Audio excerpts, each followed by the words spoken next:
Well, ladies and gentlemen, today, President Donald J. Trump just delivered what can only be described as a triple victory that shook Washington to its core. In one 24-hour span, he crushed Big Pharma, humiliated the Democrats' shutdown scheme, and forced Big Tech to cough up millions in a settlement that they swore would never happen. Pfizer, one of the biggest pharmaceutical giants in the world, caved under Trump's most favored nation order, finally agreeing to slash U.S. drug prices and pump $70 billion back into American manufacturing. At the same time, Democrats thought that they had the perfect Hail Mary with a government shutdown. But Trump spoiled it, warning that if they play this game, he will use his executive authority to make changes that are so irreversible that they regret ever pulling the trigger. Now, if that wasn't enough, YouTube paid President Trump $24.5 million in a stunning settlement for banning him during his presidency with an apology attached. Now, think about that, guys.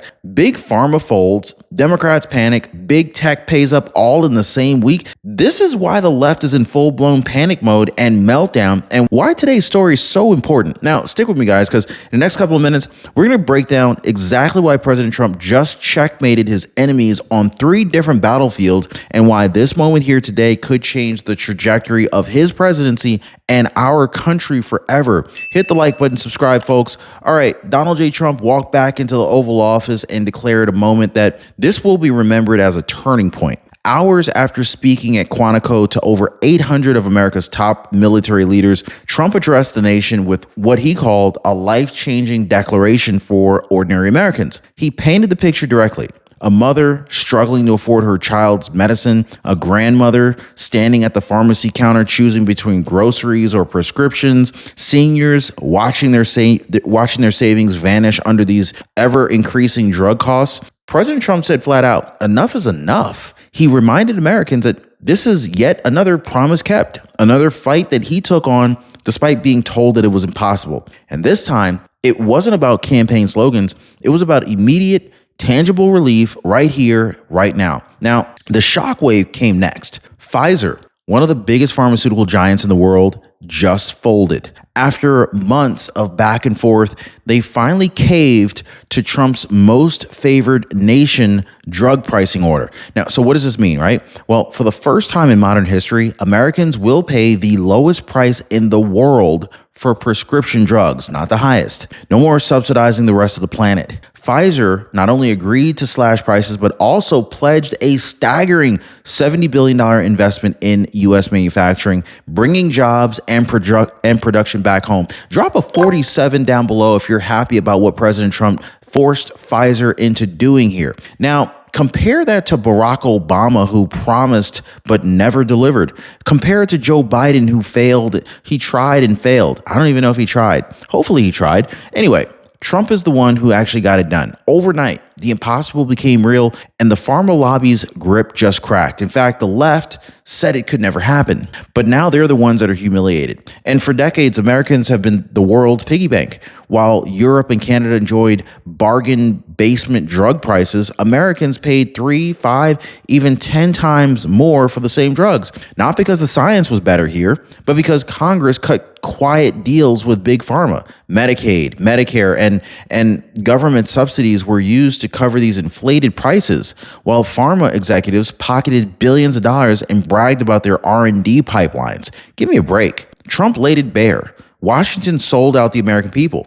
Every hardworking taxpayer was knowingly footing the bill for medicine that foreigners got at a discount. Not cool at all. Not cool, Big Pharma. So that betrayal completely just ended today. Trump declared, no more will American families subsidize the rest of the world's healthcare. Now, this wasn't just an economic decision. This was a moral line in the sand. America first in research, America first in pricing, America first in results. And Pfizer's surrender is proof that President Trump meant every single word. Now, while Trump was out here delivering victory, Democrats were scheming in the shadows. In less than 12 hours, government funding was set to expire. So instead of passing the clean, continuing resolution on the table, a straightforward bill to keep the lights on, Democrats threatened to force a shutdown. Why? Because they claimed Trump's big, beautiful bill would send healthcare insurance premiums skyrocketing by 75% and strip 15 million people out of coverage. But listen carefully to the wording that they use. People. not Americans. That sleight of hand tells the whole story right there. This isn't about protecting citizens. This is about restoring benefits to non-citizens, even illegal immigrants who were removed from Medicare under Trump's reforms. Democrats framed it as protecting healthcare, but in reality, it was a desperate gamble to try and claw back what they had already lost. And their timing, folks, stunningly poor. The very day Pfizer bent the knee. Now, think about this. Every year, seniors lose thousands through bad Medicare coverage. It's horrible. Higher premiums, denied prescriptions, missed benefits. It's kind of like having a hole in your retirement bucket. It's not even fair. And so this is why I partnered with Chapter. Their advisors search through every Medicare plan available nationwide to plug the leaks and protect your money. Now, Leslie Taylor, she didn't even realize that her Medicare plan was leaking $1,000 a year until Chapter showed it to her. Now that money is back in her pocket. So here's my question for you. Are you okay with letting your Medicare plan continue to drain your savings? Or do you want to just do what most people already are? Most people are calling the phone number right there on the bottom of your screen, or they're visiting askchapter.org/Ron. That phone number is 909-563-8279. Open enrollment is right around the corner. Give them a call and tell them Ron says hello. Now, the Democrat messaging machine went into overdrive, guys. Bernie Sanders stood in front of cameras and thundered that Trump's plan would cause tens of thousands of Americans to die unnecessarily. I mean, he called the reforms a death sentence, as though lowering drug prices and demanding fairness in the system was somehow an attack on the vulnerable. Is this guy like brain dead? Then came Hakeem Jeffries. I know, guys, the Walmart Obama, Hakeem Jeffries, asked directly about whether this fight was really about restoring benefits for illegal immigrants. And of course, Hakeem Jeffries completely dodged the question. Instead, he filibustered with these sweeping statements about protecting rural America, suburban America, urban America, black and brown communities all across America. Not one straight answer. These guys are so good, they just babble on to the point where you forget what the question was. Not one acknowledgement of the actual issue. It was politics that is politics wrapped in these sound bites. And conservatives see right through it. They see it very clearly. Democrats are hiding behind these rhetorical gymnastics. They don't want to admit the truth. This isn't about health care for citizens. It is about getting Medicare back for 15 million illegals. Now, Trump never won to play defense. Seize this particular moment here, guys. He warned that if Democrats forced a shutdown, it wouldn't play out the way that they had imagined. Instead of Republicans scrambling, Trump made it very clear. A shutdown gives him tools Congress could never dream of granting voluntarily. Emergency authority to slash bloated programs, trim agencies, even restructure departments. He said it flat out. We can do things during the shutdown that are irreversible. And that right there is where the panic set in, because Trump named names. Russell Vought, his budget hawk, could gut entire programs in days, eliminating waste, fraud, and abuse that Democrats rely on to fund their little pet projects. All of a sudden, Democrats' gamble kind of looked like a Russian roulette. Push for a little shutdown, and Trump might just reshape the government in ways that they could never undo. And he wasn't bluffing.